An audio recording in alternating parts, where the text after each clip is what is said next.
Hello दोस्तों, एक बार फिर से आप सबका बहुत बहुत स्वागत है आपकी अपने channel Miraj maths official YouTube channel पे। आज का ये वीडियो बोर्ड के एग्जाम में पूछे जाने वाले बहुपद और दो चर वाले रेखीय समीकरण योग में से बहुत ही इंपॉर्टेंट क्वेश्चन को समझेंगे और हल करेंगे। अगर आप बोर्ड के एग्जाम देने वाले हैं तो यह वीडियो आपके लिए है, तो अंत तक जरूर बने रहें। यदि आपको यह वीडियो अच्छा लगता है, हेल्पफुल लगता है, तो वीडियो को लाइक और शेयर जरूर करें। चलिए समय की कीमत को समझते हुए वीडियो को स्टार्ट करते हैं। हमारा पहला क्वेश्चन है, एक रैखिक समीकरण का घात होता है। हम सबको पता है। आप सबसे पहले इस क्वेश्चन का जवाब दें, वीडियो को पॉज करके इस क्वेश्चन का जवाब दें, कमेंट बॉक्स में जरूर दें। हाँ, इस क्वेश्चन का आंसर होगा एक रैखिक समीकरण का घात होता है 1, यानी एक घात होता है रैखिक समीकरण का। ये हम सबको ये अगर परिभाषा जाने तो होता है एक घात वाले बहुपद को रैखिक समीकरण कहते हैं। एक घात वाले बहुपद को रैखिक समीकरण कहते हैं, यानी हमारा ऑप्शन नंबर बी ऑप्शन सही है। चलिए चलते हैं नेक्स्ट क्वेश्चन पे। हमारा अगला क्वेश्चन है, निम्न में कौन बहुपद नहीं है। निम्न में कौन बहुपद नहीं है, तो हम ऑप्शन नंबर के हिसाब से बनाएंगे। हमें सबसे पहले पता होना चाहिए कि बहुपद किसे कहते हैं।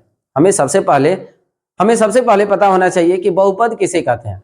तो ऐसा समीकरण जिसमें चर जो होता है x y हो सकता है, चर जो होता है उसका घात पूर्ण संख्या हो, उसका घात पूर्ण संख्या किसे कहते हैं। 0 1 2 3 4 5 6 7 अनंत तक जो प्राकृत नेचुरल नंबर होता है उसमें 0 से स्टार्ट करें तो पूर्ण संख्या होता है। यानी जो बहुपद होता है उसमें जो चर होता है उसका घात हमेशा पूर्ण संख्या होना चाहिए। यानी 0 हो सकता है, 1 हो सकता है, 2 हो सकता है, लेकिन कोई फ्रैक्शन या डेसिमल वाला संख्या नहीं हो सकता है। यानी बट्टा में या पॉइंट वाला या माइनस में भी कोई संख्या नहीं हो सकता है। पूर्ण संख्या 0 1 2 3 4 5 अनंत तक जाता है। इसमें कोई माइनस नहीं आता है, न दशमलव आता है, ना ही बट्टा आता है। तो हम सबको पता होना चाहिए कि कोई भी बहुपद है उसमें जो चर होगा उस पे घात क्या होगा, पूर्ण संख्या होगा। तो चलिए हम लोग पहचानते हैं क्वेश्चन के माध्यम से। क्वेश्चन है 2x² plus 5x, 2x² plus 5x। इसमें चर क्या है, चर है x। अब x पे घात क्या है, 2 है, 2 पूर्ण संख्या है। फिर दूसरा चर क्या है, दूसरे पद में चर क्या है, x है, उस पे पावर कुछ नहीं लिखा है, यानी 1 छिपा है। 1 भी क्या है, पूर्ण संख्या है, यानी ये बहुपद है, दूसरा ऑप्शन ध्यान दें तो √2 इंटू x²। इसमें इंटू दिया गया है ताकि ये न समझ में आए कि x पे भी रूट है, तो इसलिए इंटू दिया गया है। √2 इंटू x²। इस पे हम चर देखें x पे घात क्या है, 2 है, यानी ये भी पूर्ण संख्या है, तो ये भी है। दूसरा पद में चर है x, उस पे पावर कुछ नहीं दिया है, यानी 1 छिपा है, तो भी क्या है, पूर्ण संख्या है, यानी दूसरा भी एक बहुपद है। तीसरा में भी ध्यान दें तो y², चर पे ध्यान देंगे, कोई संख्या पे ध्यान हमें नहीं देना है, चर पे ध्यान देंगे। तो y पे ध्यान दें तो y पे पावर 2 है, और 2 क्या है, होल नंबर है, यानी ये बहुपद है। √8 पे लगा है, तो वो बहुपद पे नहीं हम जाएंगे, हम बस ये ध्यान देंगे कि चर पे घात क्या है। चर जो होता है, वेरिएबल जो होता है, उस पे घात क्या है। जो उस पे घात है 2, इस पे घात से कोई मतलब नहीं है। कोई भी कांस्टेंट नंबर है तो इस पे कोई मतलब नहीं है। फिर तीसरा लास्ट वाला ऑप्शन ध्यान दें तो 2x² है, यानी x पे पावर 2 है, तो ये भी पूर्ण संख्या है। लेकिन दूसरे पद पे हम ध्यान देते हैं तो x पे पावर -1 है, ये जो -1 पूर्ण संख्या नहीं है, यानी हमारा ऑप्शन नंबर डी सही हो जाएगा, जो एक बहुपद नहीं है। आपको अब बहुपद पहचानने में कोई कठिनाई नहीं होना चाहिए। चलिए चलते हैं नेक्स्ट क्वेश्चन पे। हमारा तीसरा क्वेश्चन है, निम्न में कौन बहुपद है। तो सबसे पहले आप अपने आप से इस क्वेश्चन को हल करें, फिर कमेंट बॉक्स में जरूर बताएं। चलिए क्वेश्चन को सॉल्व करते हैं, ऑप्शन के माध्यम से सॉल्व करते हैं ऐसे क्वेश्चन को। और हम सब अभी तक ये समझ चुके हैं कि बहुपद किसे कहते हैं। बहुपद पे जो चर होता है, जो समीकरण होता है, वो चर जो होता है उस पे घात क्या होता है, पूर्ण संख्या होता है। यानी 0 1 2 3 4 5 इंडिफिनिट तक जा सकता है, लेकिन डेसिमल में नहीं होता है, ना ही बट्टा में होता है, ना ही रूट में होता है। ये ध्यान रखें, कोई भी x इसमें आएगा, इस क्वेश्चन से हम लोग अच्छे से और समझ जाएंगे। कोई भी जो चर होता है उस पे पावर और डेसिमल में, फ्रैक्शन में या या कोई रूट में नहीं होता है, डेसिमल फ्रैक्शन नहीं होता है, बस इतना समझेंगे, और माइनस में नहीं होता है। चलिए इस क्वेश्चन को सॉल्व करते हैं। हमारा पहला ऑप्शन है इसमें 2/2 एक्स स्क्वायर। अब यहाँ पे हम समझेंगे एक्स स्क्वायर नीचे है, डिनोमिनेटर यानी हर पे है, तो उस पे ऐसे नहीं छोड़ेंगे, हम उसको ऊपर ले जाएंगे, यानी अंश में ले जाएंगे, नोमिनेटर में ले जाएंगे, तो नोमिनेटर में जाएगा तो उसका जो पावर है वो क्या हो जाएगा, माइनस हो जाएगा। तो ये बहुपद नहीं हुआ। कोई भी बहुपद के जो चर होता है उसका पावर पॉजिटिव होता है, यानी धनात्मक होता है, यानी पूर्ण संख्या होता है। जो पूर्ण संख्या नहीं रह जाएगा, ये क्या हो जाएगा, पावर माइनस हो जाएगा, तो ये बहुपद नहीं है। दूसरा ऑप्शन पे ध्यान दें तो 2x स्क्वायर, ये बहुपद का अंश दिख रहा है, लेकिन दूसरा पद पे ध्यान दें तो पावर माइनस है, तो ये भी बहुपद नहीं है। ऑप्शन तीसरा ध्यान दें, तीसरा छोड़ देते हैं, चौथे पे ध्यान देते हैं। चौथा क्या है, रूट एक्स। एक्स पे क्या है, रूट है। जब किसी संख्या पे रूट होता है तो यानी उस पे पावर क्या छिपा होता है, 1/2। किसी भी संख्या पे पावर है तो यानी हम लिख सकते हैं √2 दिख रहा है, तो यानी लिखा है 2 पे पावर 1/2। √2 दिख रहे हैं तो यानी वो छिपा है क्या, 1/2 पावर छिपा है। तो अभी हम लोग समझे हैं कि किसी भी बहुपद में चर का घात फ्रैक्शन में बट्टा में नहीं होता, यानी ये भी बहुपद नहीं है। अब लास्ट ऑप्शन 30 सी बचता है, तो यही सही है, और इसे भी देख लेते हैं। x पे पावर 2 है, हम फिर से जान लें कि संख्या पे ध्यान नहीं देना है, संख्या 5 पे रूट है, तो 5 से कोई मतलब नहीं है। x जो होना चाहिए डिनोमिनेटर में नहीं होना चाहिए, अंश में होना चाहिए, और उस पे पावर पूर्ण संख्या होना चाहिए। तो x पे पावर 2 है, यानी पूर्ण संख्या है। दूसरा भी पद में x है, उस पे पावर 1 है, यानी वो भी पूर्ण संख्या है, यानी हमारा ऑप्शन नंबर सी सही हो जाएगा। अब आप लोग अच्छी तरह समझ चुके होंगे किस समीकरण को बहुपद बोलेंगे, किस समीकरण को बहुपद नहीं बोलेंगे। चलिए चलते हैं नेक्स्ट क्वेश्चन पे। हमारा अगला क्वेश्चन है, इसमें x का मान निकालना है। इस प्रकार के क्वेश्चन को दो समीकरण दे दिया हो और उसमें x का मान या y का मान पूछ रहा हो। ये दो चर वाले रैखिक समीकरण है, एक घात है और चर कितने हैं, 2 है, इसलिए इसे दो चर वाले रैखिक समीकरण। दो चर वाले रैखिक समीकरण में ऐसे दो समीकरण दे देता है और x का मान और y का मान या किसी एक का मान पूछता है। तो ऐसे क्वेश्चन को सॉल्व करने के लिए 2-3 विधि एनसीईआरटी में बताया गया, और 3 ही से सॉल्व करें तो काफी ज्यादा हो जाता है। पहला विधि है प्रतिस्थापन विधि, दूसरा है विलोपन विधि, और तीसरा वज्र गुणन विधि।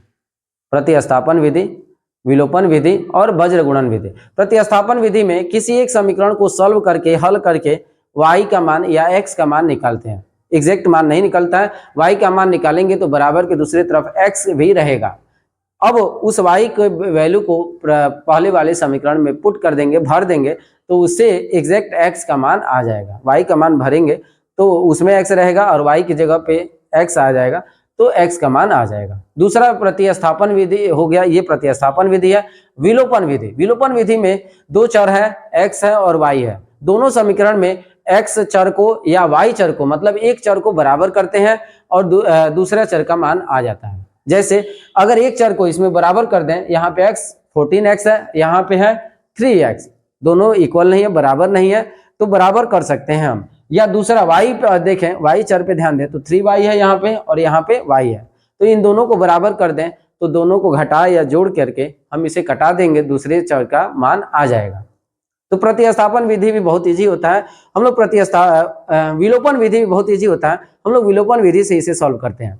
चलिए क्या करना है, x को बराबर करेंगे या y को बराबर करेंगे। अब यहाँ पे हम चालाकी कर सकते हैं कि किसको बराबर करना आसान होगा। यहाँ पे ध्यान दें, किसी भी दो संख्या को बराबर करना हो तो उसमें मल्टीप्लाई किया जाता है, गुणा किया जाता है। तो सबसे पहले किससे गुणा करें कि दोनों संख्या बराबर हो जाए, तो उसका एलसीएम निकालते हैं। दोनों का एलसीएम 14 और 3, 14 और 3 का एलसीएम होगा, दोनों का मल्टीप्लाई, यानी 14 3 जा 42, यानी दोनों संख्याओं को 42 बनाना, तो दोनों में यानी गुणा करना पड़ेगा। 42 बनाने के लिए 3 से मल्टीप्लाई, इसमें 42 बनाने के लिए 14 से मल्टीप्लाई। यानी हम दूसरे चर पे ध्यान दें तो 3 है और यहाँ पे 1y है, y 1 छिपा है तो 1 है।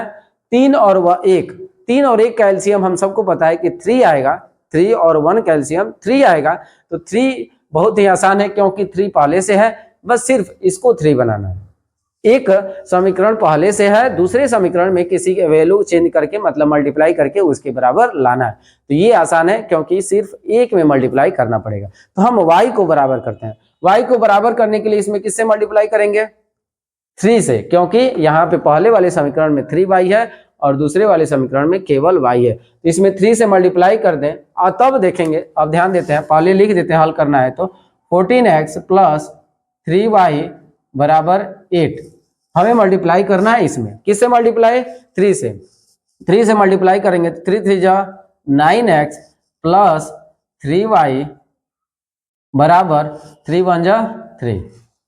अब यहाँ पे ध्यान दें, दोनों तो बराबर हो गया, इक्वल तो हो गया, y दोनों समीकरण में बराबर है, लेकिन दोनों, अब ध्यान देंगे क्या करने पे ये 0 आएगा, मतलब क्या करने पे घटाया जा सकता है, 0 आ सकता है। तो क्या करने पे, दोनों एक साइन है, मतलब दोनों प्लस में है तो घटाने पे 0 आएगा, या दोनों माइनस में हो तो भी घटाने पे 0 आएगा। दोनों माइनस में हो तो भी घटाने पे 0 आएगा, या दोनों प्लस में हो तो भी घटाने पे 0 आएगा। लेकिन भिन्न साइन वाला हो, यानी एक प्लस में हो और दूसरा माइनस हो, तो जोड़ने पे 0 आ जाएगा, जोड़ने पे हमें घटाना पड़ेगा, और ऐसे घटाने पे ही घटाएंगे और घटाएंगे तो 0 आएगा। तो हमें बस दो बातें याद रखना है, एक साइन वाले चिन्ह को घटाएंगे तो 0 आएगा, और भिन्न साइन वाले चिन्ह को जोड़ेंगे तो 0 आ जाएगा। तो एक ही साइन है, दोनों प्लस में है, तो हम क्या करेंगे, घटाएंगे। अब घटाने का, यहाँ पे घटाने वाला ही हम क्वेश्चन जान के लिए हैं, ताकि आपको घटाने में कोई अगर कंफ्यूज होता हो तो यहाँ पे समझ ले। तो क्या है, यहाँ पे घटाना है। घटाना है इसका मतलब नीचे वाली सभी संख्या को माइनस से मल्टीप्लाई करेंगे, माइनस से गुणा करेंगे। अब इसमें माइनस से गुणा करें तो ये माइनस हो जाएगा, ये भी प्लस में है, इसे भी माइनस से गुणा करें तो ये भी माइनस हो जाएगा, तीसरा भी माइनस है, इसमें माइनस से गुणा करें तो माइनस हो जाएगा।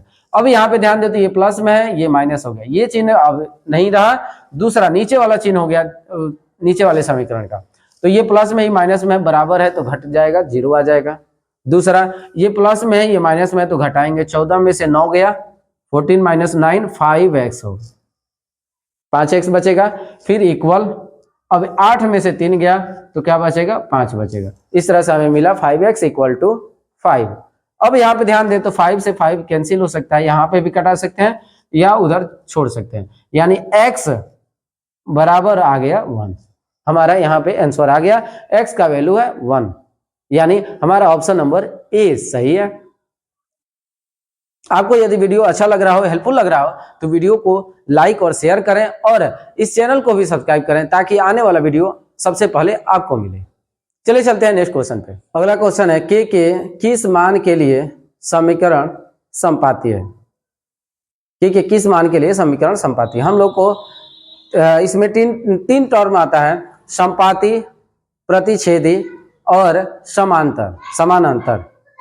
3 होता है। समपाती हो सकता है, दो रेखाओं के समीकरण समपाती हो सकते हैं, समानांतर हो सकते हैं, या प्रतिच्छेदी हो सकते हैं। दो रेखाएं प्रतिच्छेदी कब होते हैं, जब उनका a1 a2, यहाँ पे समीकरण ध्यान देंगे, a1 a2 b1 b2, अगर दोनों बराबर ना हो, a1 अपन a2 b1 अपन b2 बराबर ना हो, तो यानी वो दोनों रेखाएं एक दूसरे को प्रतिच्छेद करेंगे, यानी ऐसे हो सकती हैं। दोनों रेखाएं एक दूसरे को क्या करते हैं, प्रतिच्छेद करते हैं। और प्रतिच्छेद करने की स्थिति में इनका हल कितना होगा, मतलब दोनों में कितने उभयनिष्ठ बिंदु होंगे, केवल एक। तो इसलिए इनका हल क्या होता है कि एक और केवल एक, जिसे हम बोलते हैं अद्वितीय हल। रैखिक मतलब प्रतिच्छेदी रेखा के अद्वितीय हल होते हैं, एक और केवल एक हल होते हैं। दूसरा समीकरण होता है a1 अपन a2 बराबर हो b1 अपन b2 के, लेकिन बराबर ना हो c1 अपन c2। a1 अपन a2 बराबर हो b1 अपन b2 के, लेकिन c1 अपन c2 के बराबर ना हो, यानी ये दोनों रेखाएं समांतर होंगी। जब दो रेखाएं समानांतर होती हैं तो उनका a1 अपन a2 बराबर होता है b1 अपन b2 के, लेकिन ये तीसरे के बराबर नहीं होते हैं, यानी c1 अपन c2 के बराबर नहीं होते हैं, समानांतर होंगे। यानी अब हम पूछें, इन दोनों रेखाओं में कितने उभयनिष्ठ बिंदु हैं, इन दोनों रेखाओं में कितने उभयनिष्ठ बिंदु हैं, एक भी नहीं, इसीलिए इनका हल भी 0 आता है, यानी इनके हल कितने आते हैं, 0 आते हैं, क्योंकि ये समानांतर है। तीसरा टर्म आता है, तीनों बराबर हो, a1 अपन a2 बराबर हो b1 अपन b2 के, तथा c1 अपन c2 भी आपस में बराबर हो, तीनों आपस में बराबर हो। तीनों बराबर है, यानी दोनों रेखाएं एक दूसरे के ऊपर है, यानी एक ही रेखा का समीकरण है, वो एक ही रेखा का समीकरण है। हम दो रेखा नाम रख रहे हैं, लेकिन दोनों रेखाएं एक दूसरे के ऊपर है। यानी अब हम पूछें इसमें कितने जगह उभयनिष्ठ बिंदु है, दोनों रेखाओं के कितने उभयनिष्ठ बिंदु है, तो हर बिंदु उभयनिष्ठ बिंदु है, यानी इसीलिए इसका हल होता है अनंत हल। इसका हल कितना होता है? अनंत हल। इसके हल होता है, ये प्रतिच्छेदी है, केवल और केवल एक उभयनिष्ठ बिंदु है, तो इसका हल एक होता है, यानी अद्वितीय हल होता है। और इसमें ये दोनों रेखाएं समानांतर होती हैं, यानी इसमें कोई उभयनिष्ठ बिंदु नहीं है, कोई बिंदु दोनों में नहीं है, अतः इसका हल क्या होता है? एक भी नहीं होता है, इसका हल एक भी नहीं होता है। तीसरा समीकरण, तीसरा कब होता है? जब तीनों बराबर है। जब तीनों बराबर है तो यानी दोनों रेखाएं एक ही रेखा का समीकरण है, यानी दोनों रेखाएं एक दूसरे के ऊपर हैं, तो उसमें कितने उभयनिष्ठ बिंदु हैं? तो प्रत्येक बिंदु उभयनिष्ठ बिंदु है, इसलिए इसमें हलों की संख्या कितनी आती है? तो अनंत हल आते हैं। अब एक दो टर्म और आता है, संगत और असंगत। संगत कब होता है? आप थोड़ा सा रिलेशन के हिसाब से समझ सकते हैं। संगत और असंगत, दुश्मनी में असंगत होता है, संगत किस में होता है?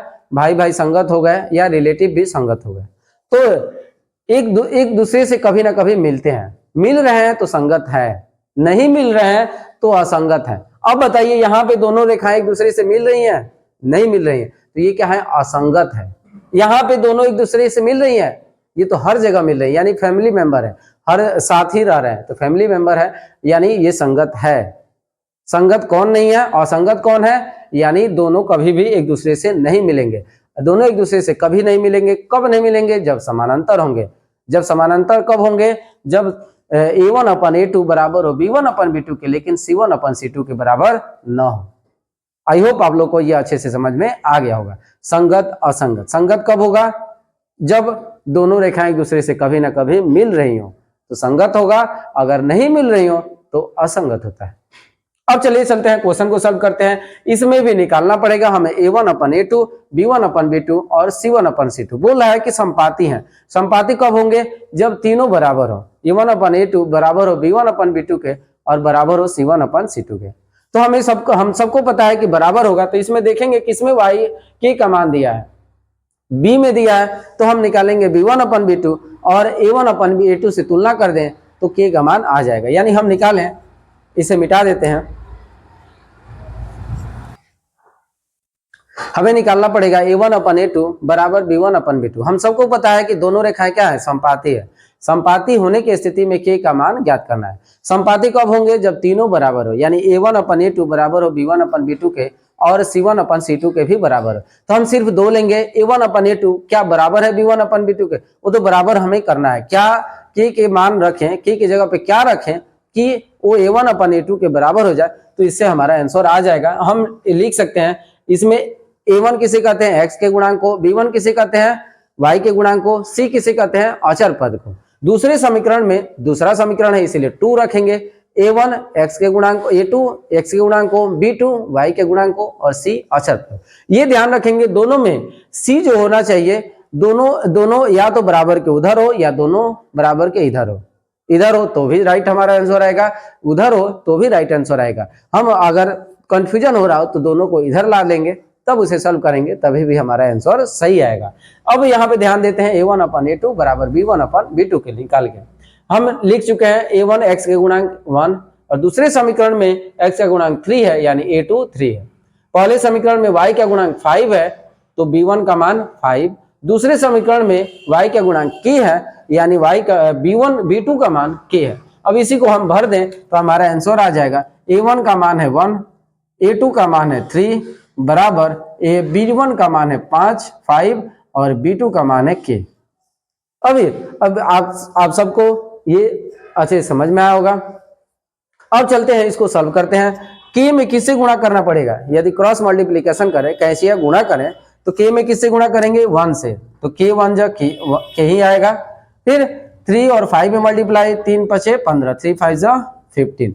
इस तरह से हम देख रहे हैं कि k का मान आ गया है, तो k का वैल्यू होगा 15, जो ऑप्शन नंबर बी है।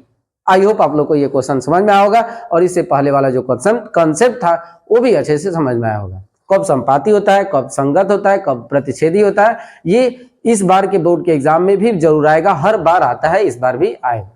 चलिए चलते हैं नेक्स्ट क्वेश्चन पे। हमारा अगला क्वेश्चन है A1x + B1y + C = 0 दूसरा समीकरण है a2x plus b2y plus c2 बराबर 0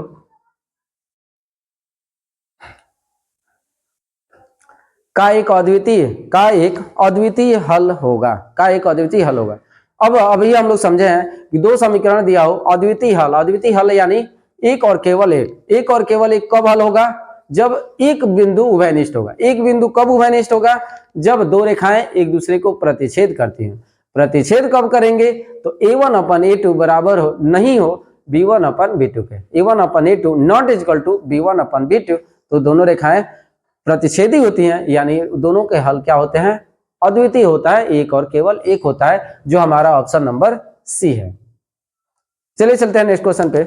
हमारा अगला क्वेश्चन है युग्म समीकरण कि अनंत हल होंगे, अद्वितीय हल होंगे, कि कोई हल नहीं होगा, या इनमें से कोई नहीं। तो चलिए इस क्वेश्चन को सॉल्व करते हैं। हम सबसे पहले ये समझना है कि समीकरण जो होगा वो व्यापक सूत्र के हिसाब से होना चाहिए। व्यापक हमारा सूत्र होता है a1x plus b1y plus c बराबर 0। दूसरा समीकरण होना चाहिए a2x plus b2y plus c बराबर 0। हमारे कहने का मतलब है c बराबर के उधर हो तो दोनों समीकरण में बराबर के एक साइड होना चाहिए। दोनों समीकरण में बराबर के एक साइड होना चाहिए, ना कि एक समीकरण में बराबर के राइट ओर हो और दूसरा समीकरण में बराबर के लेफ्ट ओर हो। दोनों को एक तरफ करके तब उसे हल करेंगे। तो हम देख रहे हैं कि पहले समीकरण में जो c है बराबर के लेफ्ट साइड है, लेकिन दूसरे समीकरण में जो c है बराबर के राइट साइड है। तो हम दोनों को क्या करेंगे, राइट साइड लाएंगे या दोनों को लेफ्ट साइड लाएंगे। तो हम दोनों को राइट साइड लेते जाते हैं, बहुत इजी रहेगा। तो इस समीकरण को c को राइट साइड ले जाए तो हमारा समीकरण हो जाएगा 3x minus 4y equal to 6। Minus में है तो उधर जाएगा तो प्लस हो जाएगा। वैसे रूल ये नहीं होता है, -6 को हटाने के लिए हम दोनों तरफ +6 करें तो 0 हो जाएगा ये, और उधर +6 जुड़ जाएगा। दूसरा समीकरण हम सिर्फ वैसे ही इसके नीचे ही उतार देते हैं ताकि बहुत अच्छे से समझ में आए। 6x minus 4y equal to -12। अब यहाँ पे ध्यान दें तो a1 के नीचे a2 है, b1 के नीचे b2 है, c1 के नीचे c2 है। हमें निकालने में इजी होगा, तो हम निकालते हैं a1/a2। a1 का वैल्यू है 3 और a2 का वैल्यू है 6। यहाँ पे ध्यान दें तो 3 1 जा 3, 3 2 जा 6, यानी a1/a2 का वैल्यू है 1/2। अब निकालते हैं b1/b2। b1/b2, b1 क्या है, -4 है, -4, और b2 क्या है, -4। दोनों सेम वैल्यू है तो कट जाएगा और हमारा वैल्यू आ जाएगा 1। अब यहाँ पे ध्यान दें तो a1/a2 b1/b2 के बराबर नहीं है। समीकरण 1 और 2 से हम 2 लिख के इसे तो सॉल्व करना नहीं है, हमें तो ऑब्जेक्टिव में जवाब देना है। यदि सॉल्व करने के लिए आ जाए तो ऐसे कर सकते हैं, समीकरण 1 और 2 से a1/a2 बराबर नहीं है b1/b2 के। इस स्थिति में क्या होता है, तो एक और केवल एक हल होता है, यानी प्रतिच्छेदी रेखा होता है। एक और केवल एक ऐसे होता है, हल होता है, तो यानी ये प्रतिच्छेदी रेखा है, यानी हमारा ऑप्शन नंबर डी सही है। यहाँ तक वीडियो में बने रहने के लिए आप सभी को बहुत बहुत धन्यवाद। अगर अभी तक आपने अपने इस चैनल को सब्सक्राइब नहीं किया है तो सबसे पहले इस चैनल को सब्सक्राइब कर लें। आपको इस चैनल से निश्चित ही हेल्प मिलेगी। Thank you very much.